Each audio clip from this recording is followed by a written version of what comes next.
The ruins of the great city of Hattusha are an awe-inspiring sight. They sit right in the centre of modern Turkey, on a rocky outcrop overlooking a bend in the Kızılırmak River. Hattusha's crumbling walls of grey limestone stand out against the tawny yellow grassland of the hills, lying where they fell over 3,000 years ago. One look will tell you that Hattusha was once a mighty fortress. Its double wall was defended by over 100 towers, its thick gateways decorated with carved sculptures of lions.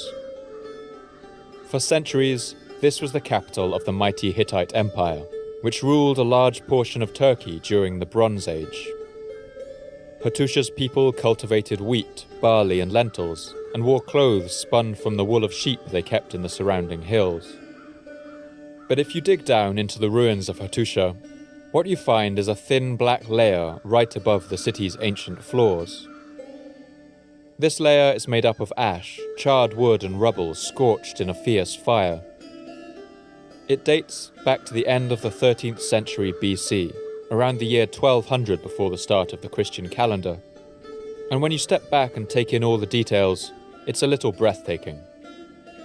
Walls and roofs collapsed, bricks shattered and melted, and it's clear that whatever happened to Hattusha, the destruction was savage, unrelenting and total. After that, the archaeological record here ends. Except for the signs of a few scattered scavengers eking out an existence among the rubble, the ruins of Hattusha remained empty for centuries.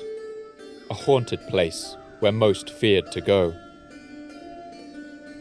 20 kilometers to the north, the ancient city of Alasahoyuk, where the Hittites buried their kings in opulent tombs, shows the same thing. It is completely covered by ash and rubble at the same level. And 100 kilometers to the east of that, at another fortified Hittite town known as Karauglan, you can find arrowheads littering the earth like fallen leaves, and the bones of men, women and children left lying in the streets, right where they fell. In fact, if you zoom out, right across the eastern Mediterranean, anywhere you go in the entire region, across an area spanning over 1,000 kilometers, you will find this layer of destruction. Archaeological evidence is quite clear. At some point between the year 1200 and 1100 BC, right at the end of the period we call the Bronze Age, a wave of destruction washed across the entire region. It wiped whole civilizations off the map and left nothing in its wake. One by one, vast and ancient empires like the Hittites, Ugarit, the Minoans and the Mycenaean Greeks collapsed all together, and they collapsed so completely that they disappeared from the historical record. It took some of these areas nearly 1,000 years to recover after the violent end of the Bronze Age, and exactly what happened is still one of humanity's most fiercely debated mysteries.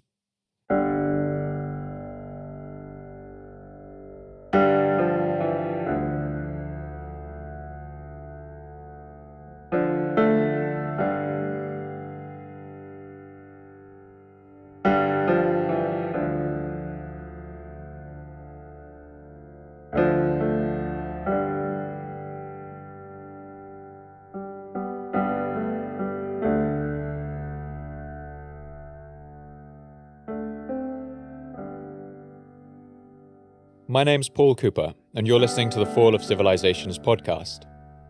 Each episode, I look at a civilization of the past that rose to glory, and then collapsed into the ashes of history.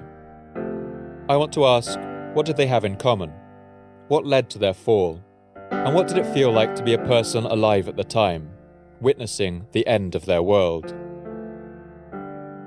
In this episode, I want to look not at the collapse of one civilization, but at the collapse of many. This catastrophe, which historians have called the Late Bronze Age collapse, has become one of the enduring puzzles of archaeology. I want to explore how so many societies could collapse all at once, and seemingly without warning. I want to look at the conditions that led up to this collapse, and examine the lessons it might teach us in our increasingly globalised and interconnected world.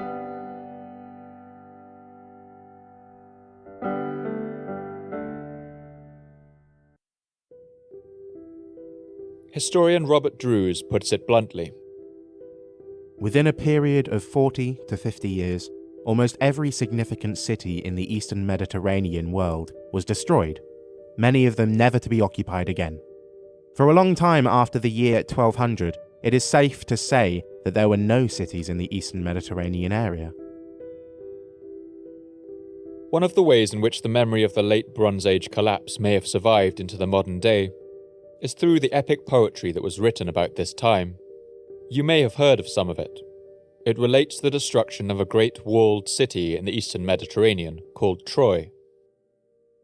The epic poems known as Iliad and Odyssey are ancient pieces of oral poetry attributed to a man named Homer, who may or may not have existed. These poems were passed down for centuries through the period that followed the Bronze Age collapse, which we call the Greek Dark Ages. They survived by word of mouth, with each poet-singer using astonishing skills of memory to memorize and pass them on, lengthening and embellishing them along the way until they were finally written down in the 8th century BC. The poetry of the Iliad especially relates the story of a great 10-year war that took place in the Eastern Mediterranean and took up most of the manpower of Greece. This war was led by a man named Agamemnon, a king of Mycenae. In the 2nd millennium BC, the city-state of Mycenae was one of the major centres of Greek civilization, a mighty city to rival the Hittite capital of Hattusha. About 90 kilometers southwest of Athens, Mycenae was a military stronghold which dominated much of southern Greece and had a population of over 30,000 at its height. Like Hattusha, it decorated the gates of its mighty citadel with carved stone lions. Over a millennium later, in the 2nd century AD, the Greek travel writer Pausanias wrote breathlessly about his visit to the ruins. The wall, which is the only part of the ruins still remaining, is a work of the Cyclopes, made of unwrought stones, each stone being so big that a pair of mules could not move the smallest from its place to the slightest degree. Classical Greeks believed that only the mythical one-eyed giants, the Cyclopes, would have had the strength to move the enormous boulders that made up the walls of Mycenae. It's a 2nd century version of the History Channel's Ancient Aliens conspiracy theories today. Even then, people found it hard to believe that people so distant to them could have possessed such ingenuity and skill and then disappeared forever. But Mycenae's leading role in the Trojan War is what cemented its place in the Greek imagination. Exactly how much of the actual historical event of the Battle of Troy has survived in Homer's epic is still subject to bitter historical debate. For the longest time, it was assumed that the Trojan War was an invention of the imagination, and that the city of Troy was a myth. But that all changed with the discovery of the ruins of Troy in modern Turkey at the end of the 19th century. Now, many historians agree that Troy may have been a coastal outpost of the Hittite Empire. And we now know that it was a grand city much as Homer describes, with an impressively fortified citadel. According to legend, the walls of Troy were built by the gods Poseidon and Apollo, and at the time the Iliad may have taken place, they were certainly impressive, 9 meters high, with towers soaring up to 18 meters. Outside of this, a ranging curtain wall enclosed a larger area of the city. But the ruins of Troy are strangely silent. That is, there has been almost no writing uncovered in any excavations of the city. Many scholars now agree that the Trojan War related by Homer may have been a real event, or at least a composite of events, filtered through the lens of mythology and refracted by the Chinese whispers effect of oral transmission. Archaeology shows that Troy was attacked repeatedly and had to defend itself again and again, which is indicated by repairs undertaken to the citadel's fortifications. We can see traces of fire on its stones, while human remains are found in houses and in the streets. Bronze arrowheads have also been found littering the ground in Troy's fort and citadel, and in fact it seems Troy was burnt twice towards the end of the 13th century, right around the time that destruction was beginning to rain down on the whole region. Today, most scholars date the events of the Trojan War to just the period we have been discussing, the end of the 12th century BC, and the late Bronze Age collapse. As a novelist and a student of literature, I tend to have a bias towards giving literary sources more weight than a formal historian might. But for my part, I don't think it's unreasonable to argue that these poems may have incubated, at least in a hazy form, an authentic memory of those days. The feeling of apocalypse that must have washed over the region, and a war that seemed to dwarf all others since.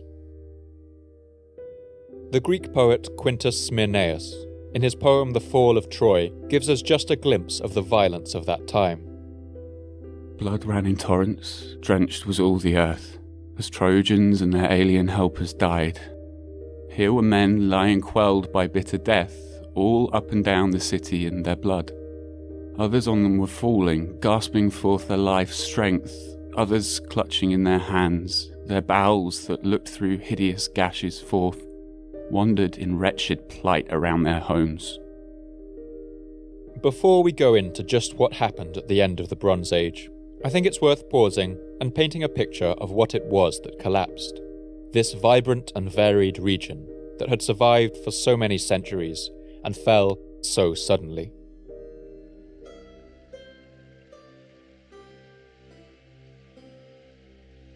We often make the mistake of thinking of the ancient world as a series of insular and isolated states. Something about the monumental remains of their societies makes us think of them in this way. And it's true that their worlds were smaller than ours today.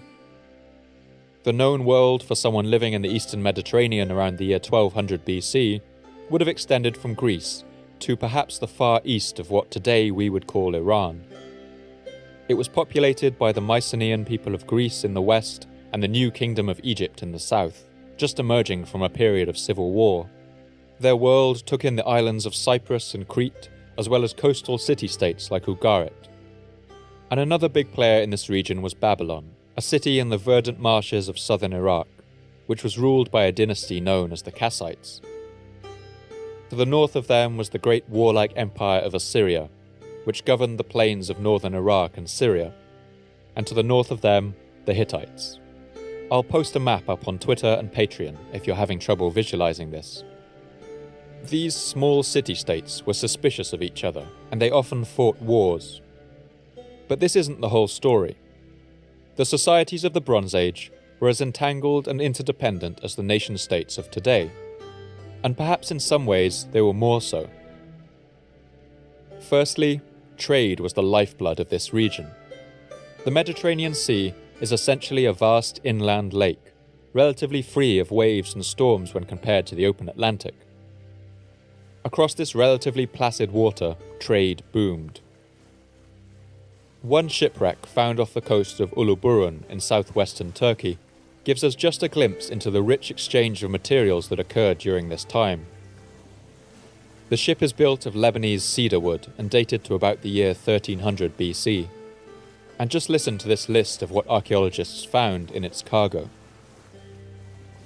10 tons of copper ingots and 1 ton of tin, logs of ebony, elephant and hippo tusks, along with more than a dozen hippopotamus teeth, a jar filled with glass beads, more with olives and terebinth resin, almonds, pistachios, figs, grapes and coriander, whole pomegranates and a golden scarab beetle inscribed with the name of Nefertiti, arrowheads, daggers, turtle shells and ostrich eggs, quartz crystals and gold, pottery and oil lamps from Cyprus, along with blocks of raw coloured glass in cobalt blue and lavender. The Uluburun shipwreck contained goods from at least 7 different lands. So it's easy to see how this rich trade would have drawn all these disparate nations together. And people passed between these states too. For instance, we know that Minoan artists from Crete came to decorate the walls of Egyptian palaces in the city of Perunefer. Kings frequently requested the services of physicians, artisans, weavers, musicians and singers from other kingdoms. And intermarriage was also common. To give just one example, we know that Amara P, the last king of the coastal nation of Ugarit, had married and subsequently divorced a Hittite woman, with their divorce proceedings dragging through the court system for years. And while much of this exchange was in luxury goods and services, other resources that flowed down these trade routes were utterly essential to the survival of these large and complex nations. And of all these resources, the most critical in the Bronze Age was of course the one that gives the era its name. Bronze is an alloy of copper and tin on a roughly 10-to-1 ratio. The amount of copper and bronze found on the Uluburun wreck, 10 tons of bronze and 1 ton of tin, was exactly the amount needed to smelt 11 tons of bronze. Since its discovery sometime in the 4th millennium BC, this reddish gold wonder metal had become critical to the manufacture of just about every weapon, tool and household object. And just like aluminium or steel today, bronze had become completely indispensable to the societies it supported. Without a steady supply of this metal, armies would have no weapons, chariots would be unable to shod their wheels, and craftsmen would have no tools. The British historian Carol Bell has drawn a striking parallel to the reality of our modern world. The strategic importance of tin in the late Bronze Age was probably not far different from that of crude oil today. The availability of enough tin to produce weapons-grade bronze must have exercised the minds of the great king in Hattusha and the pharaoh in Thebes in the same way that supplying gasoline to the American SUV driver preoccupies an American president today. Of the components of bronze, copper was relatively easy to find. But tin was a rare metal. At the time, the only source readily available was from mines in the Badakhshan region of Afghanistan. From there, it had to be brought overland on caravans of donkeys, following the ancient route known as the Silk Road. It was a long and perilous journey that crossed mountains and rivers until it reached the great cities of Mesopotamia. From there, the cargo of tin spread out across the region and over the sea to Greece. The entire military might of the region's superpowers, of Egypt, Assyria, the Hittites, Ugarit, Babylon, and the Mycenaean Empire in Greece, all of them depended on this precarious supply, which at the time must have felt as fragile as a cobweb. So as I relate the events of the next century or so, I want you to keep this idea in mind, that these nations were not entirely distinct and separate entities, so much as a complex and entangled web of societies, each as dependent on the other as the next. And while peace largely held in the region and trade could continue, they achieved a kind of stability. But for a number of reasons, peace wasn't to last.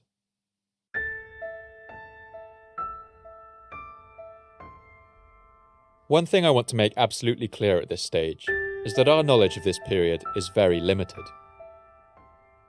There's so much guesswork involved around the dates and the events of some of what I'm about to describe that it would be very easy to get lost in a cloud of maybes. History is not a science, although it involves sciences. History is a fluctuating series of interpretations, hypotheses and narratives that are borne out in lively debates on just about every detail of past events. But I think it's worth noting that when talking about this period, there are essentially two sources we use, and each has their problems. The first is the archaeological record.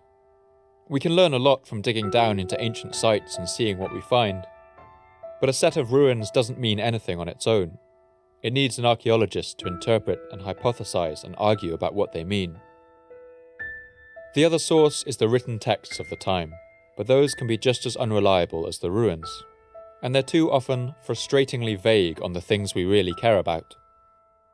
These texts are usually commissioned by kings and rulers as well, and if you can't see the problem with that, imagine trying to piece together this week's news by only looking at the American president's Twitter feed.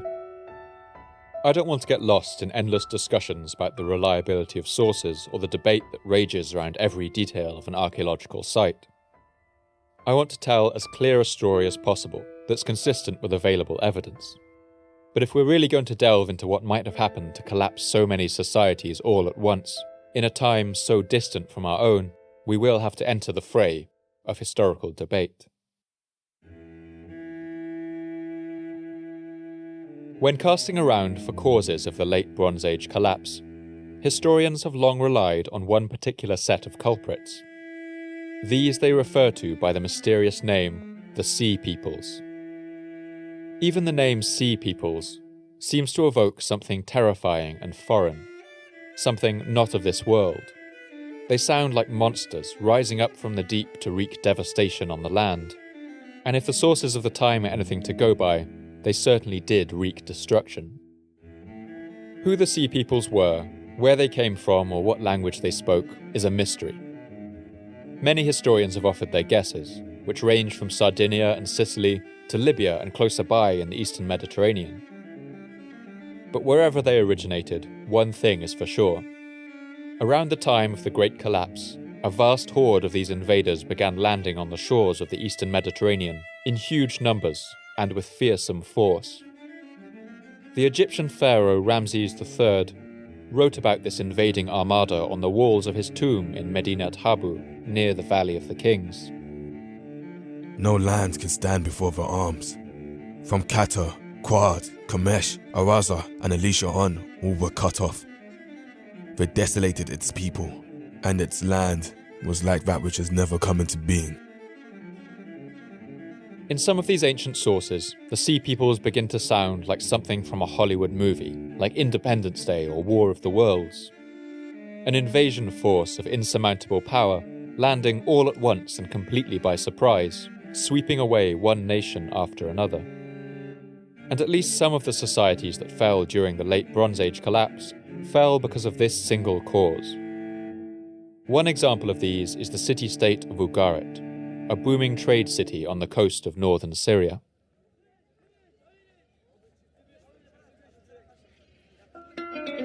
At this point, Ugarit had ruled a coastal kingdom of merchants and sailors for at least 6 centuries. It stood at the very end of the Silk Road, where this great trade route from as far as China met the Mediterranean. Think of all those items found nestled in the hold of the Uluburun shipwreck. At Ugarit, each one of them would have been taxed, and with this wealth, its citizens built a resplendent city by the sea.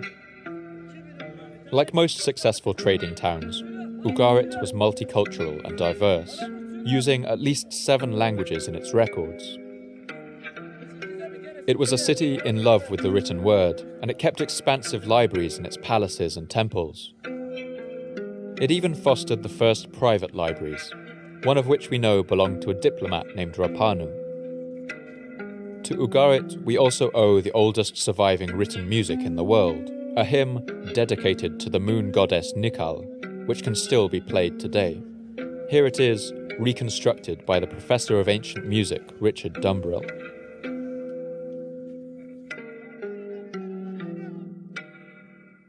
You can almost imagine this piece of music playing from the temples of Ugarit, washing over its streets and markets. But this thriving city was soon to come to an end. In Ugarit, archaeologists have found a clay tablet containing a letter. It's a message from the city's last king, a man called Amara P, the same one who spent years trying to divorce his Hittite wife.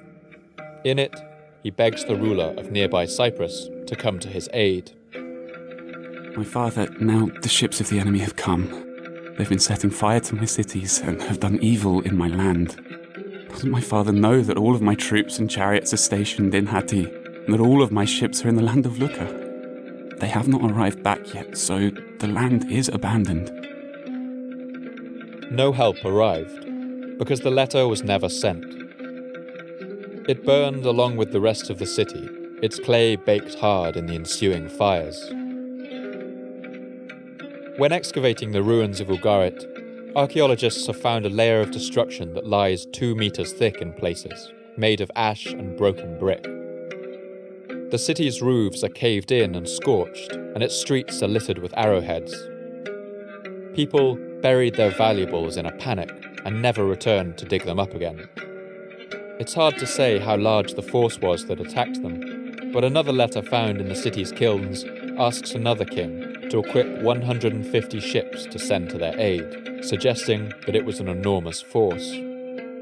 This letter, too, was never sent. The fact that all of Ugarit's troops and ships were stationed elsewhere when they were attacked shows just how much it came as a surprise. And across the region, it seems the Sea Peoples employed the same tactics. They appeared without warning, wreaked havoc, destroyed cities, and then disappeared over the horizon before anyone knew what had happened. Other cities along the Palestinian coast suffered the same fate. The city of Aleppo in Syria was destroyed around the same time. The city of Emar on the Euphrates River burned too. And a tablet found there describes how hordes of enemies had attacked it.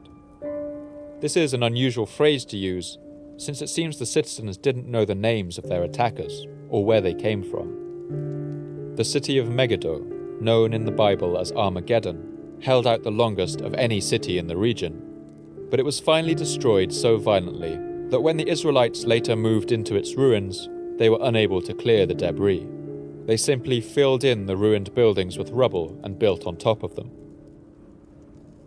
In Cyprus, where the king of Abo Garrett had tried to send his plea for help, similar destruction can also be found. On the site of Kokinokremos, archaeologists have found evidence that the whole town was abandoned in a hurry. The bronzesmith buried his tools in the courtyard of his workshop, the silversmith hid his silver between two stones of a bench, while the goldsmith hid all of his sheet gold in a pit. What happened to them all, we may never know, but they never returned to retrieve their precious things.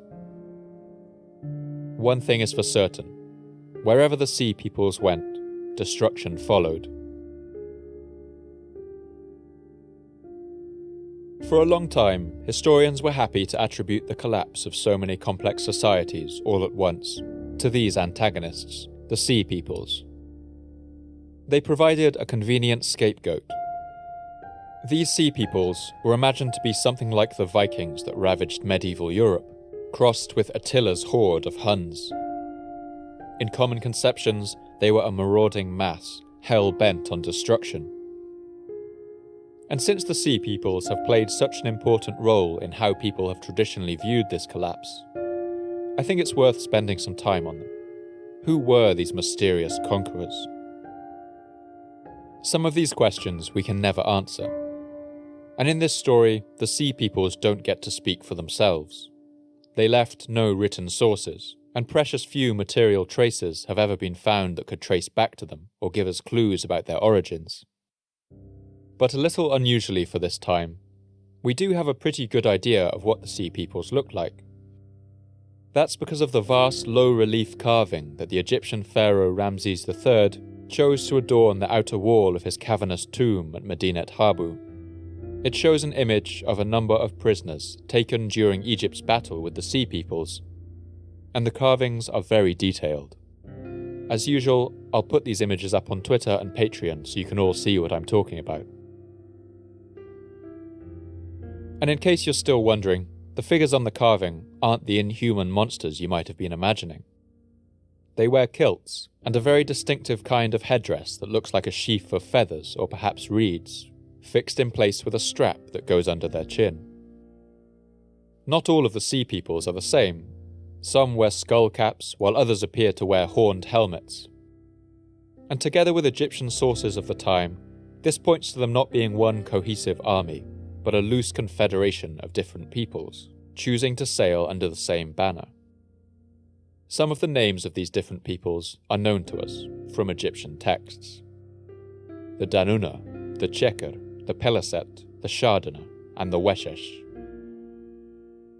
Even if the motives and identity of the sea peoples are unknown to us, evidence suggests that at least some of the ethnic groups that made up the sea peoples weren't so unfamiliar to the Egyptians. In fact, it seems sea people of certain groups had sought employment in Egyptian courts and armies in the past, and there's evidence they had diplomatic contact for as long as a few centuries before the Great Collapse occurred. One group of sea peoples known as the Shardana even supplied mercenaries to the Egyptian pharaohs such as Ramses II. But that's just about as much as we know.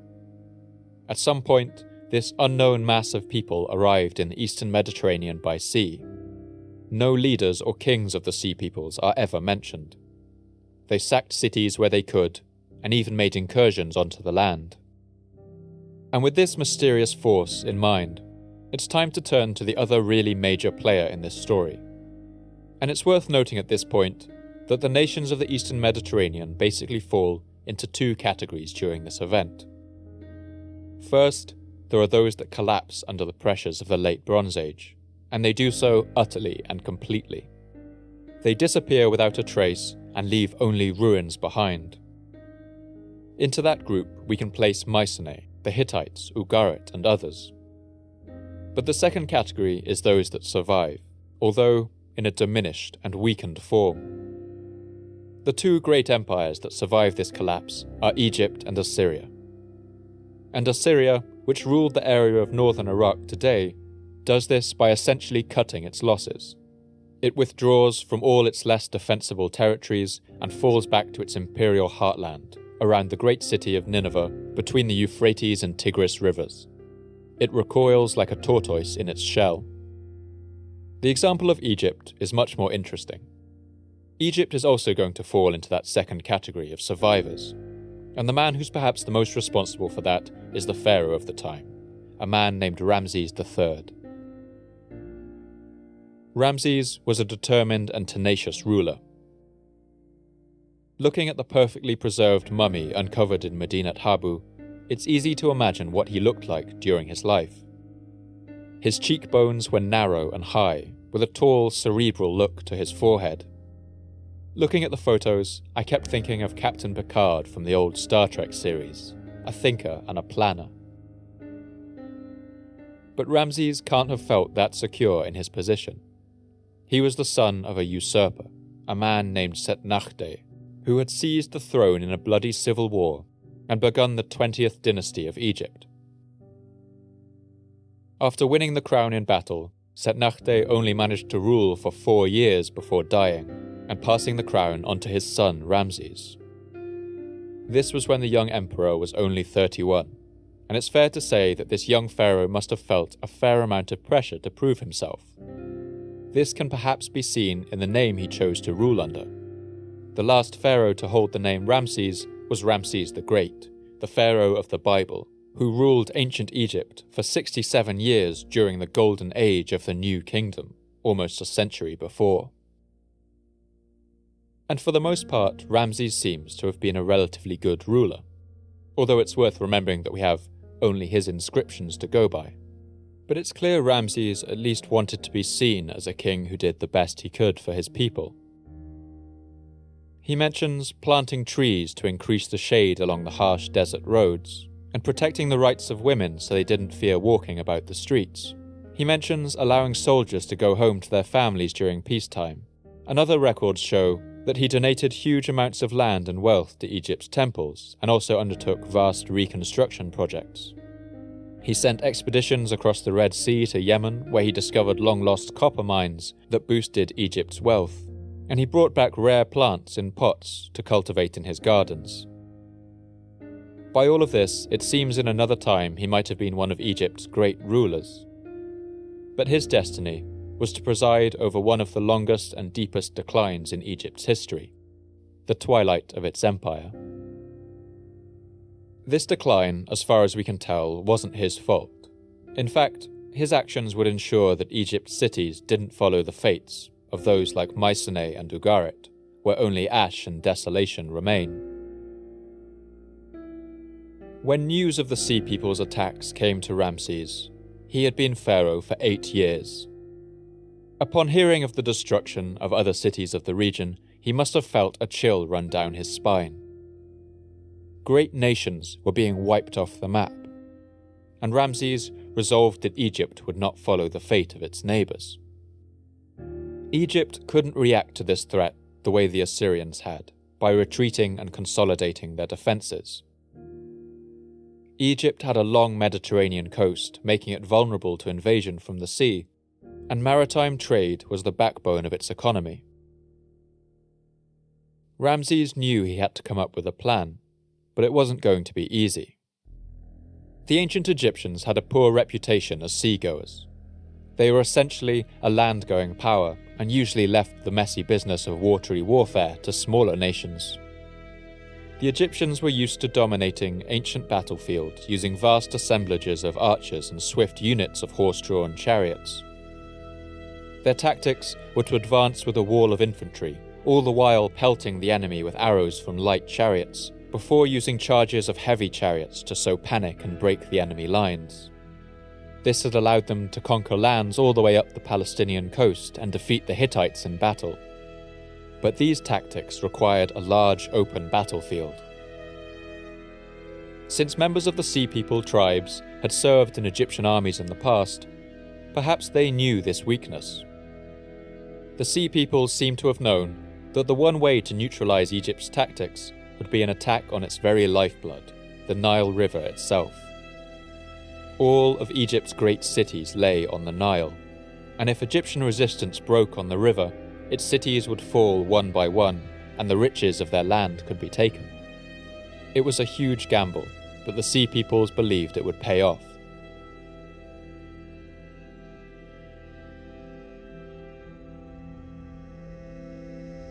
The decisive battle would take place in the Nile Delta. That's the part of the river that splits out into multiple branches before it reaches the Mediterranean Sea. It's a green land in the middle of a rolling desert, banked with fertile silt.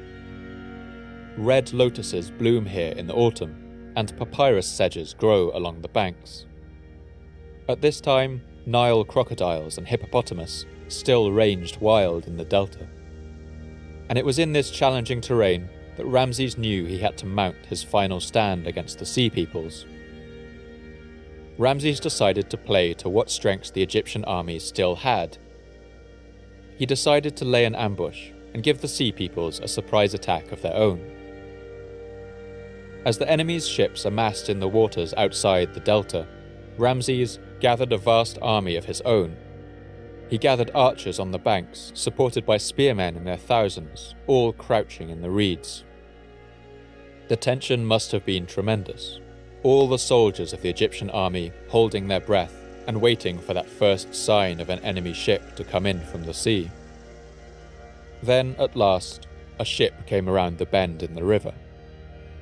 After that came another and another, until the whole seaborne might of the Sea Peoples was in sight.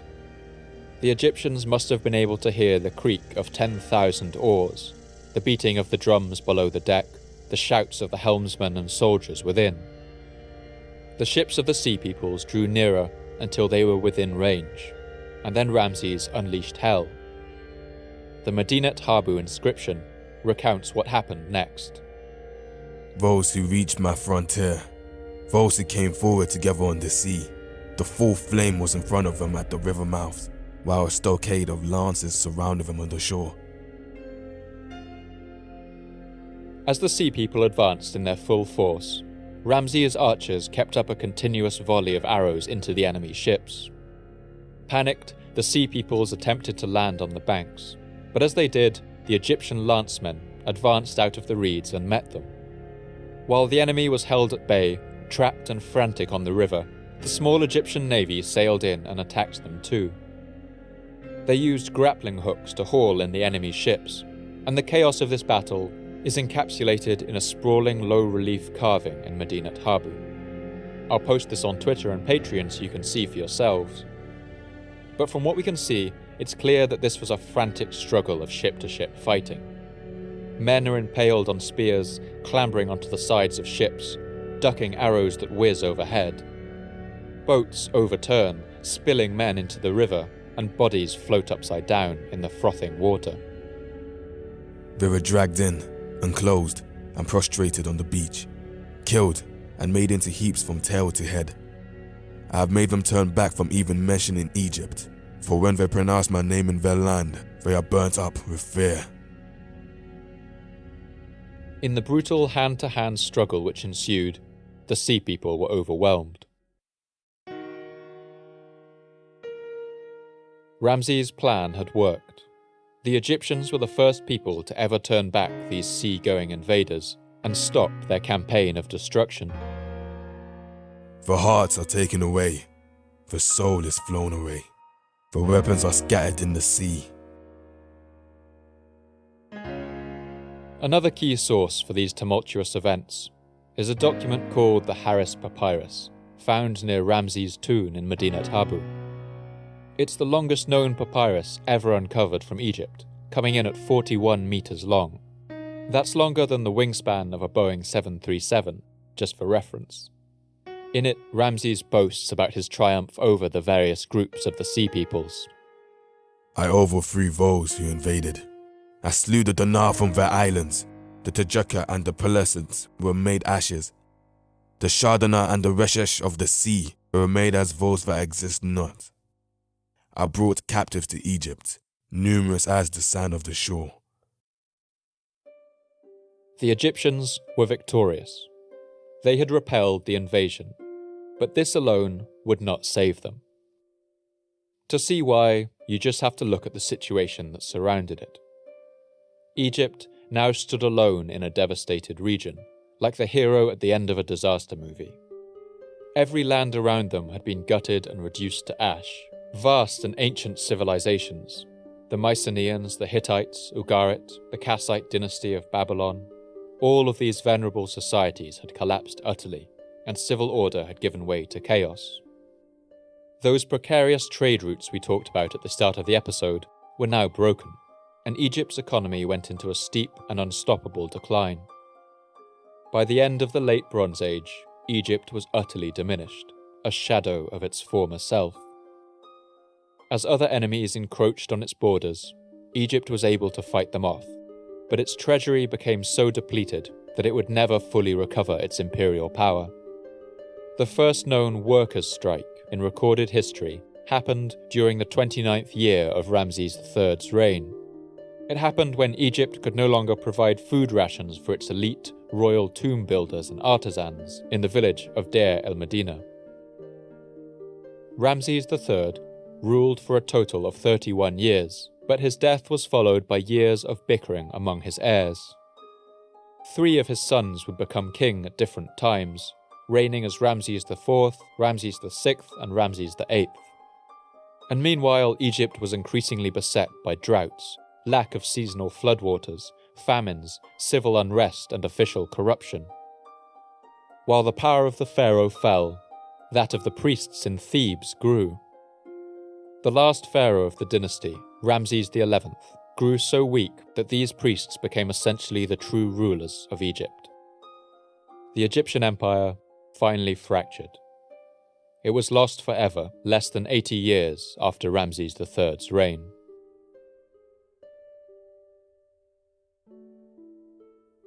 Earlier, I used the example of the city-state of Ugarit to show the vast destruction that could be wrought by the Sea Peoples, and to paint them as a terrifying alien invasion responsible for the Bronze Age collapse.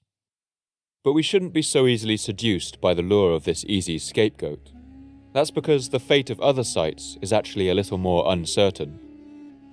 The great city-state of Mycenae, for instance, the main belligerents in the Trojan War, was certainly wiped out along with all of its surrounding cities sometime around the 13th century BC. But modern archaeologists believe this was actually not the work of the Sea Peoples, and today it's thought that the culprits were the Mycenaeans' belligerent northern neighbours, the Dorians. We do have evidence of Sea Peoples' activity around the Mycenaean coast, but it seems more likely that while weakened and distracted by this outside threat, the Mycenaeans were no longer able to defend their northern border, and the Dorians seized their chance. The Hittite capital of Hattusha, where we opened this story, is another example. It lies far inland in the mountains of Turkey, and it wasn't likely to be the Sea Peoples who sacked it.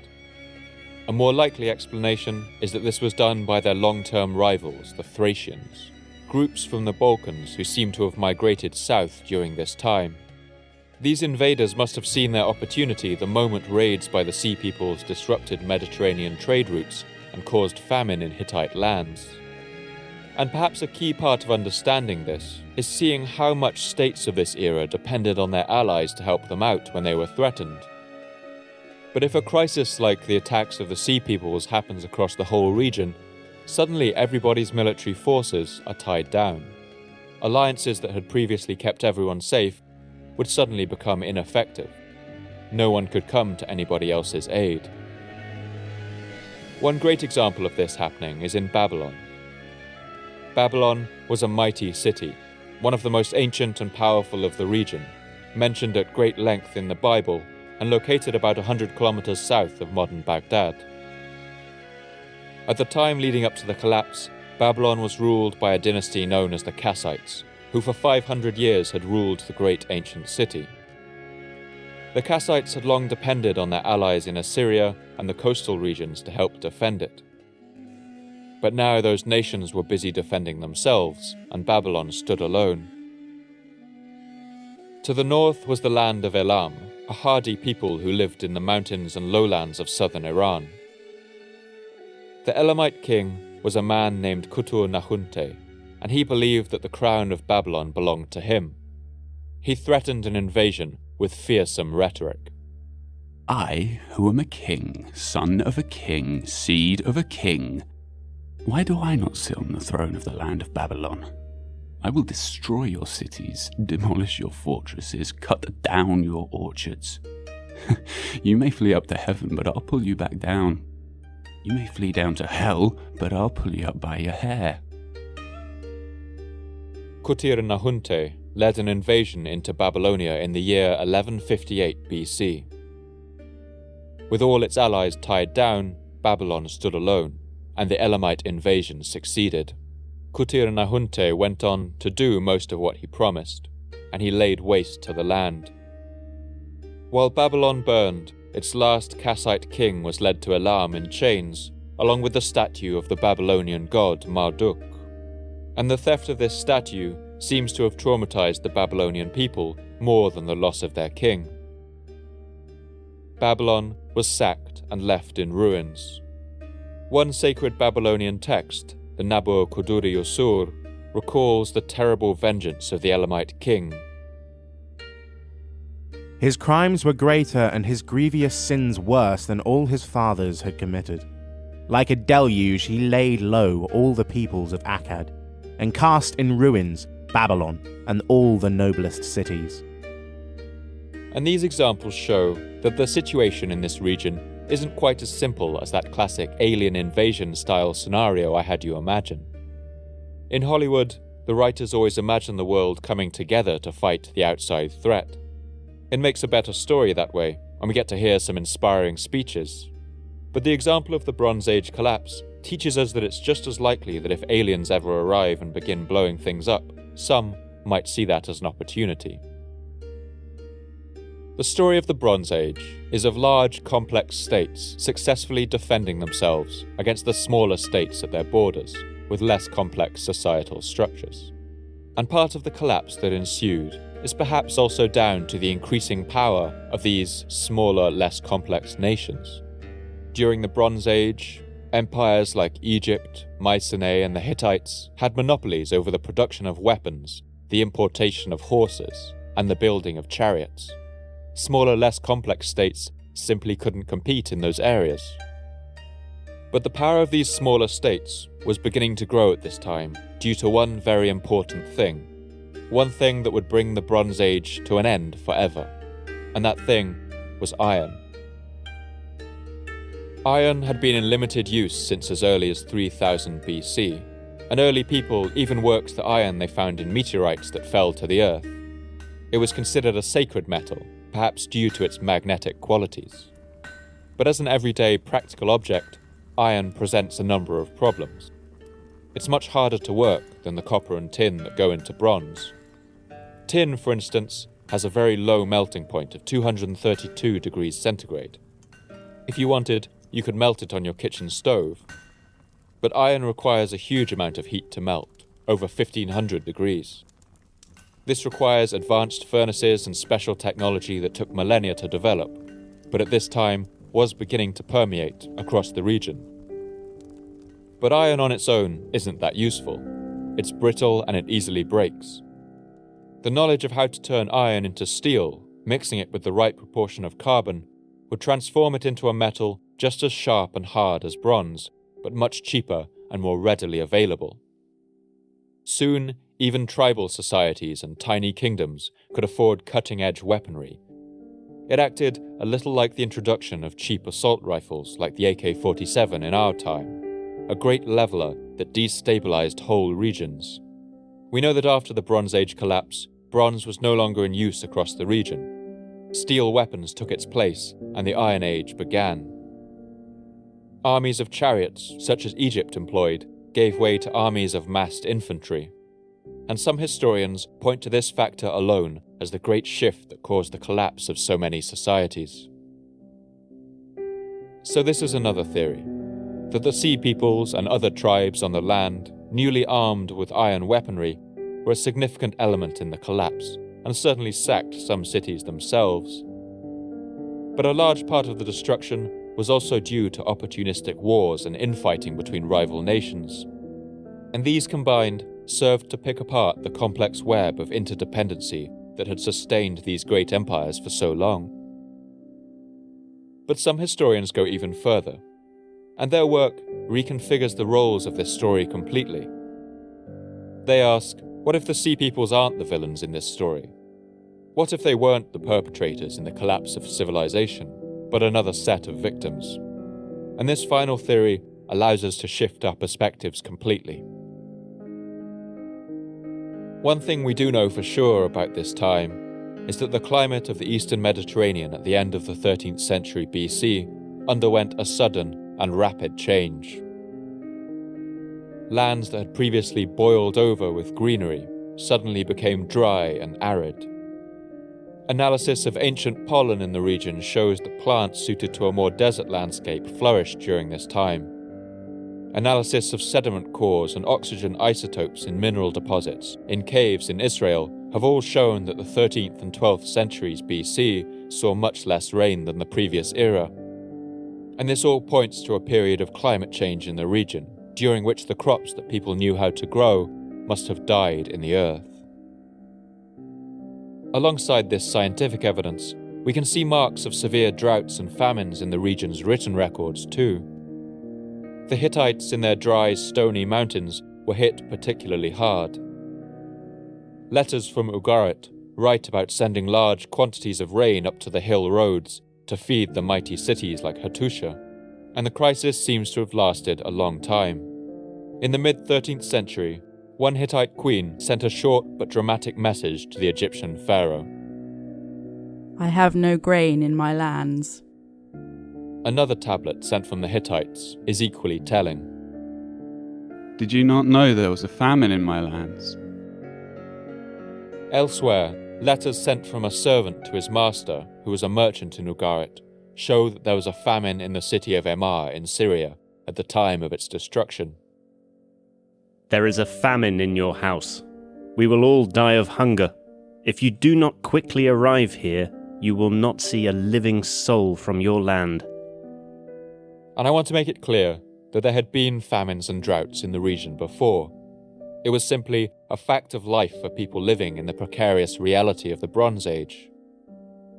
But the climate change that occurred around this time seems to have happened so quickly and been so dramatic that scientists have been looking far afield for an explanation. And to get to the bottom of why this happened, one answer might lie nearly 4,000 kilometers to the north. Let's zoom out and soar around the globe, across Europe and the stormy waters of the North Atlantic, until we come to rest on the slopes of the snowy mountains of southern Iceland. This is a harsh landscape, a snowy tundra over which the shadow of an enormous volcano looms. Its name is Hekla, and it's one of the world's most active volcanoes. In the ancient and medieval imagination, Hekla was thought to be the gate to hell, and the prison where the traitor Judas was tormented. The Cistercian monk, Hébert of Clairvaux, wrote about it with particular colour. Mount Etna, the renowned fiery cauldron of Sicily, which men call Hell's Chimney. That cauldron is affirmed to be like a small furnace compared to this enormous inferno. So can it be a coincidence that the most cataclysmic eruption of Hekla we know about was the one that took place sometime around the year 1100 BC, right as the Bronze Age collapse reached its height? This eruption is known as Hekla III. It threw nearly 7.5 cubic kilometers of volcanic rock into the atmosphere and covered the sky in a dark shroud of dust that would have lasted for years after the event. In Ireland, studies done on bog oaks, those are trees half fossilised in marshy waters, have shown that for 18 years after the eruption of Hekla 3, the trees barely grew at all. Across the Atlantic in the United States, bristlecone pines, the oldest living trees on Earth, still show similar records of this time of darkness and cooling, which seems to have lasted about 2 decades. And the effect on our region would have been dramatic. Crops would have failed, soils would have blown away, and more than that, the dark cloud that seemed to hang over the sun would have spoken to people of something dreadful on its way, a punishment from the gods, and perhaps even the end of the world. As people looked up and saw the sun only a pale white through the haze, they must have asked, what did we do wrong? Why have our gods forsaken us? And why haven't our kings protected us? When we dig into an archaeological site and find traces of destruction, we can never really tell who it was who burned this building, destroyed this wall, or buried the city in rubble. But some historians now think that some of the destruction of the Bronze Age may have occurred due to uprisings and rebellions within the kingdoms. If the gods were angry at the king, so were the people. The spread of iron weapons would have also empowered these mobs and allowed them to arm themselves with weaponry previously unseen outside of a professional army. And I don't want to do too much speculation, but with famine, drought and disease spreading, I think there's a good chance that the citizens of some of these ancient empires simply rose up and burned their own cities to the ground. And the thing is, if we buy the theory of the Hekla 3 eruption, it forces us to re-evaluate our portrait of the Sea Peoples as a marauding armada of destruction. Were the Sea Peoples, in fact, refugees? Imagine the situation. You are a citizen of an island in the Mediterranean, say Sardinia or Sicily, and one year the sky turns dim. The sun peeks through the grey haze, a pale white. Drought soon follows, and the crops no longer grow. Starvation begins to set in on your island. Chaos begins to spread. There are riots for food, and everywhere people are saying the gods are angry, that the world is dying. And then the next year at harvest time, the same thing happens. The sun is still weak, and the crops still don't grow. And now waves of people begin arriving in your lands. Hungry people from the far north where the sun is even dimmer, where the worst winters in living memory are ravaging the lands, when nothing grows. What do you do? Do you stay and hope the sun comes back? Hope the crops grow next year? Do you hope that your new and hungry neighbours are friendly? Or do you band together? My guess is that you do one of the things you do best. You build ships. And then you set sail for somewhere else, somewhere where the sun might still shine. It's easy to imagine this band of sea-going nomads starting small. They go from place to place, trying to find somewhere the gods haven't abandoned, but it's the same everywhere. Society is disentangling in the wake of famines and droughts that last for years, and wherever they go, more desperate people join them. They get stronger, and in desperation they resort to theft. They steal from merchant vessels and then small villages. They capture prisoners and gain new recruits. Their strength grows and grows until it becomes truly overwhelming, an army of the sea. It seems no one can stand in their way, a roving band of refugee warriors roaming the oceans in search of somewhere to call home. I find this portrait of the Sea Peoples the most convincing. I think it makes sense of their mystery, how such a vast force of diverse peoples suddenly looms out of the sea with seemingly no direction, no leaders, and no command structure. If this portrait of them is true, then the Sea Peoples must have been anarchic, probably changing leaders frequently. There would have been opposing goals within the group. Some would have wanted to find land to settle, others just to loot and burn. And when they met their deaths in the shady shallows of the Nile Delta, at the hands of Pharaoh Ramses III, they must have felt the utter hopelessness of their situation bear down on them. They were people without a land who had brought so much destruction to the homes of others, and their final desperate gamble to seize the lands of Egypt had failed. If this sounds like too much of an unhappy ending, then I should at least mention that some of the sea peoples, at least, escaped total destruction in the marshes of the Nile. In fact, one of the groups that made up their wandering army seems to have settled down in the region of what is today Gaza in southern Palestine. There, they put down their roots as a people. They were known as the Peleset, who the Hebrews later called Peleshet, and we today call Philistines. They would come to be remembered as one of the great rival nations to the Kingdom of Israel. And the word Philistine has given us the modern name of the region, Palestine. So as we weigh up the evidence, a picture begins to emerge of a complex, entangled web of societies so dependent on each other that they could not allow each other to fall. These societies sent food to each other in times of famine. They sent artists and artisans to work on each other's palaces, and merchants took luxury goods between the markets in their great cities. And while this interdependency was a strength, it was also their greatest weakness. And with the climate changing, and people from other lands fleeing, perhaps invaders landing on their coasts, this interdependent system began to come apart at the seams. One by one, these great civilizations fell. The trade routes that had sustained them fell apart, and the basic necessities that allowed their empires to continue were no longer available. Meanwhile, the spread of iron weapons allowed smaller, less complex kingdoms to amass vast hordes of infantry and challenge the typically chariot-based warfare of the previous era. Rebellions seem to have rocked at least some of these nations, further weakening them and toppling them over into chaos. The events of the late Bronze Age remind us just how fragile a thing civilization is. It reminds us that in our world today, we are not isolated nations either, that we too live in a complex and interdependent world. That once war and violence are set into action, we can rarely contain its consequences. I want to end the episode by playing again that piece of music found in the charred ruins of the city-state of Abo Garrett. That haunting refrain that speaks out to us from the ages and reminds us that all things in the end must pass. As you listen, think about how it must have felt to be a person alive at this time, to see the collapse of so many great civilizations all at once, and how it must have felt to pass from a golden age of civilization to one of rubble and ruin.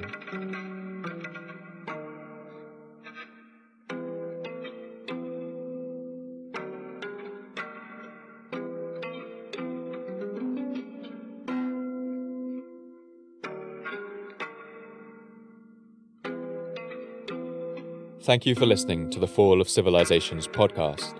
I've been Paul Cooper. I'd like to thank all my voice actors for this episode: Jake Barrett-Mills, Helena Bacon, Jacob Rollinson, and Shem Jacobs.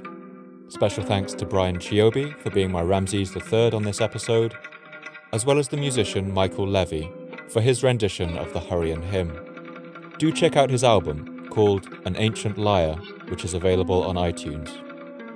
And special thanks to Kevin MacLeod for all other music played on this episode. Do check out the rest of his work on incompetech.com. I love to hear your thoughts and responses on Twitter, so please come and tell me what you thought. You can follow me at Paul MM Cooper. And if you'd like updates about the podcast, announcements about new episodes, as well as images, maps, and to see behind the scenes, you can follow the podcast at Fall of Civs Pod, with underscores separating the words. This podcast can only keep going with the support of our generous subscribers on Patreon.